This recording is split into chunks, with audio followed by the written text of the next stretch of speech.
Alright, hey everybody. I'm Justin Diamond, and tonight I'm going to read from Veronica, Discophonica, chapter Surprise Vacation. Dissolved to Veronica's sleeping body in roughly the same position as Quetzalcoatl. Her alarm started buzzing. Grudgingly, she fought off the blanket and the sleep and silenced the alarm.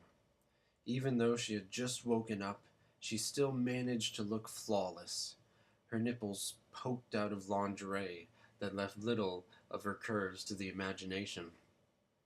She went about her usual routine: coffee, a muffin for breakfast, getting dressed in scrubs and tying her hair back to do her makeup. Before she left that morning, she gave Taylor a kiss goodbye.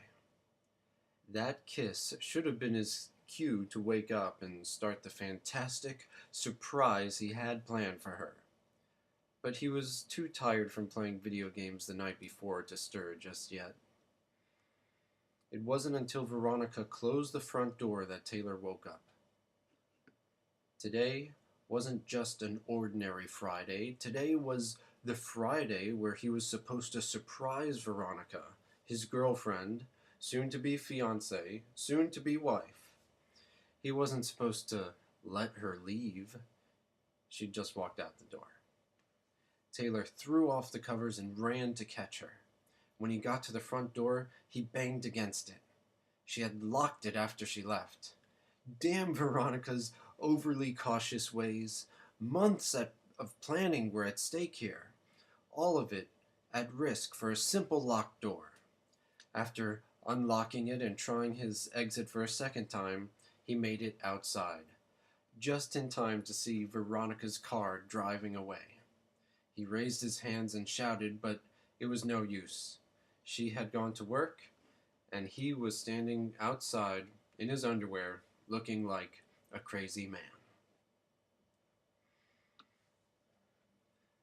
Taylor had to go after her. It was too late to stop her from leaving, as was his plan, but maybe he could catch her before she got there. He tried to call her cell phone, but it rang until it went to voicemail.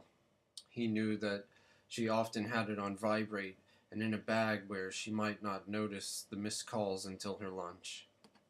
Taylor's worst fear was that she would get to the hospital where she worked and discover that she wasn't on the schedule like she should have been. Knowing Veronica, she'd probably complain for the right to work. And knowing the hospital, they'd relent and let her work in the end. Hospitals are almost always short-handed. He had to stop her before she got sucked in. He had to stop her in time to make their flight, which Veronica was blissfully unaware of, or at least she should be if he had kept his secret properly. After throwing on clothes that were passable, Taylor jumped into his car and sped off. Was it impossible to pull up next to her at a red light? He hoped not. Was there any chance that he might see her on the highway, honk his horn, and the two of them could avoid the hospital entirely? When he neared the hospital, he still had hopes that he might see her walking to work from the distant parking lot. But Taylor had no such luck. He didn't have a parking decal, and he had to pull up to the emergency room and try and stop her. It was the only way, but he felt guilty about it. Sure, there was free valet parking, but it was supposed to be for the friends and family of the truly sick people, not for boyfriends who had fucked up and slept in. Still, it didn't stop Taylor from taking advantage. He urged the valet not to park the car, that he would only be a few minutes. He just had to run in and get someone really quick. Inside, the waiting room looked like hell. A long line of sick people, no sign of Veronica. Taylor looked around desperately. There was no way he could afford to wait in this line to speak to somebody. But everyone in line looked like they needed help more than him, and every employee looked busy. Taylor brushed past his guilt and the majority of the line to approach a door that required an electric key. There was a security guard standing nearby, who glanced at Taylor and then looked away. Taylor's heart sank at the prospect of having to talk his way through. Say, do you know Nurse Veronica? Taylor asked the guard, who looked up but kept his expression blank. Nurse who? Veronica, Colombian woman, sight for sore eyes, speaks with an accent. Oh yeah, she works around here, yeah. I'm her fiancé, Taylor lied, but it wasn't too much of a lie. I mean, he was, after all, planning to pop the question very soon. I need to speak with her if you know where she is. Yeah, she's working in Core 2, just down this hall and to the left, the guard said, swiping his badge and letting Taylor pass.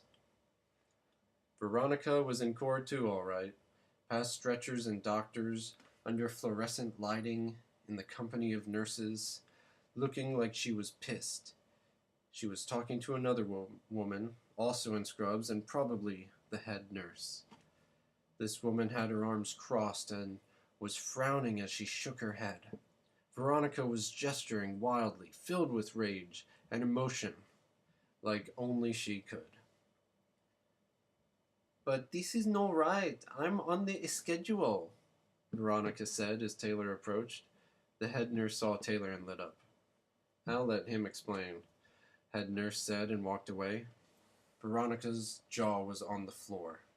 For a moment, she wasn't sure whether to chase after the head nurse and argue or to rechannel her anger towards Taylor.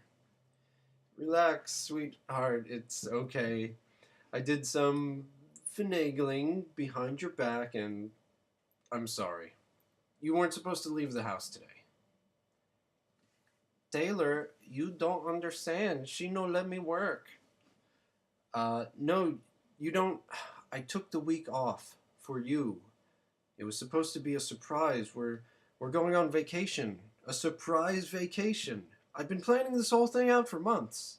I was supposed to wake you and not let you go to work this morning, but I slept in.